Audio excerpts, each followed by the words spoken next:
puan, kita melihat balik pendidikan itu. Dalam pendidikan, dalam institusi persekolahan kita itu sebenarnya yang kita ingin tekankan apa dia? Apa dia perkara yang paling pokok? Yang ini, dalam perbincangan ini saya ingin melihat balik bahawa kalau kita melihat dalam pendidikan itu, dua perkara pokok yang perlu berlaku dalam pendidikan, terutama dalam institusi pendidikan. Intipatinya ialah satu, dalam pendidikan itu yang kita ingin sampaikan, yang kita ingin kongsikan dengan anak-anak kita ialah kontennya, apa yang kita panggil sebagai ilmu. Okay? Dan yang kedua, dalam pendidikan itu, yang kita perlu tekankan ialah, yang perlu menguasai pendidikan itu ialah the learning part, ataupun pembelajaran anak didik kita. Jadi kalau kita ingin melihat semula sistem persekolahan atau institusi persekolahan kita, kita mesti memikirkan dalam dua perkara pokok ini. Apakah institusi persekolahan kita itu dapat memberikan ilmu yang dikehendaki, dan yang kedua, dapat memupuk semangat belajar ataupun kemahiran belajar ataupun perkara-perkara yang berkaitan tentang pembelajaran itu dapat diterapkan kepada diri mereka. Jadi persoalannya, bagaimana kita ingin mengongsikan ilmu dan bagaimana kita ingin menggilap pembelajaran anak-anak didik kita. Apakah sistem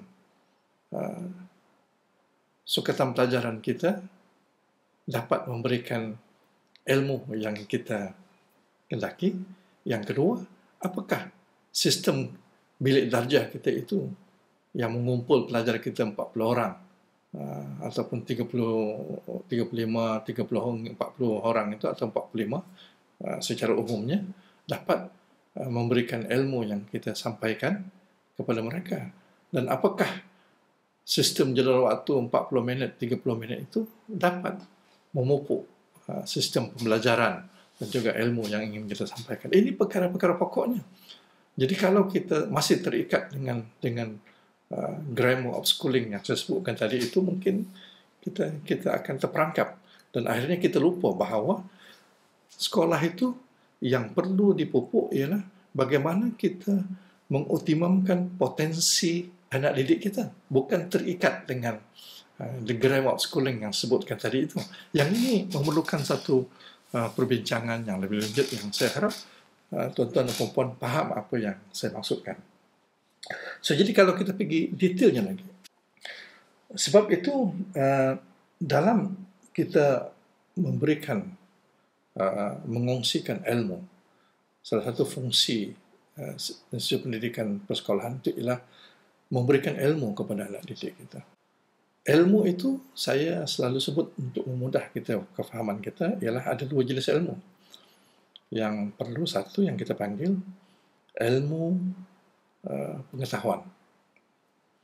Ilmu pengetahuan inilah yang saya lihat yang kita dokumentasikan kepada sebagai sukatan pelajaran ataupun kurikulum kita, ataupun dokumen standard kita, itu merupakan sebagai ilmu pengetahuan yang kita dokumentasikan.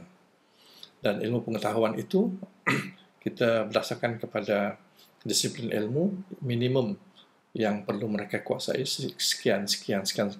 Yang itu perlu dan perlu kita faham juga ada beberapa disiplin ilmu yang perlu mereka kuasai untuk memastikan mereka boleh menguasai ilmu yang lain pada masa hadapan. Minimumnya perlu ada. Dan yang kedua, ilmu pengetahuan ini biasanya kita boleh perolehi apabila dia diberitahu. Kita boleh baca buku, kita boleh tanya kawan kita boleh tanya pendapat orang lain, dan kita boleh ajar mereka, buat instruction, pengajaran kepada mereka. Yang ini kita boleh. Tetapi ada satu lagi ilmu yang juga penting kepada manusia itu berkembang untuk kita mengoptimumkan potensi kemanusiaan, yang saya panggil ilmu pengalaman. So ada dua ilmu, satu ilmu pengetahuan dan ilmu pengalaman. Ilmu pengalaman ini kita tidak boleh beri, tetapi kita boleh sediakan suasananya. Kita mesti ingat ya, kematangan seorang manusia itu, dia tidak bergantung semata-mata kepada banyaknya ilmu pengetahuannya.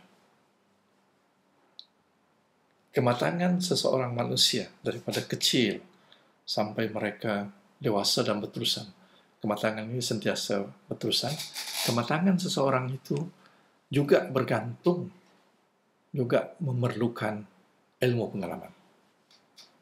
Sebab makna yang mereka fahami, kefahaman yang mereka dapat itu bukan saja berdasarkan kepada ilmu pengetahuan yang kita beri atau mereka baca daripada, tetapi juga ilmu pengalaman. Mereka mengalaminya sendiri. Jadi ilmu pengalaman ini suatu benda yang kita tidak boleh abaikan dalam sistem persekolahan kita,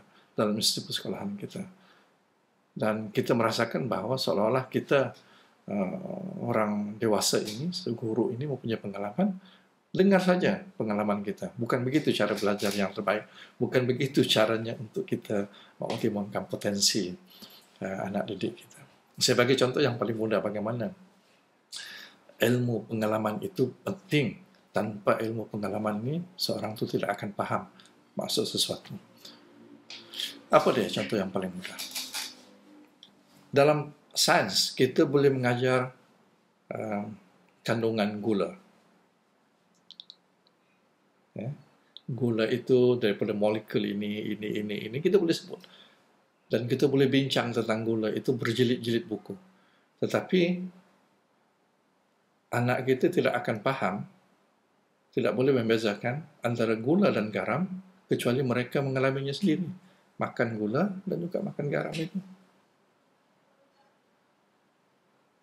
Bagaimana kita boleh memberitahu kepada mereka beza di antara gula dan garam hanya berdasarkan kepada ilmu pengetahuan? Tidak mungkin berlaku.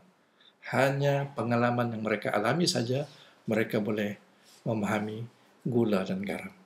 Ini maksud saya bahawa ada benda-benda perkara yang kalau kita ingin mematangkan mereka, ilmu pengalaman itu perlu diberikan perhatian. Kita perlu menyediakan ruang institusi pendidikan kita, pengalaman yang boleh mengajar mereka, menggilap potensi mereka sebagai manusia. Dan saya berharap benda ini tidak diabaikan. Dan saya lihat ini juga di antara perkara-perkara yang perlu diberikan perhatian.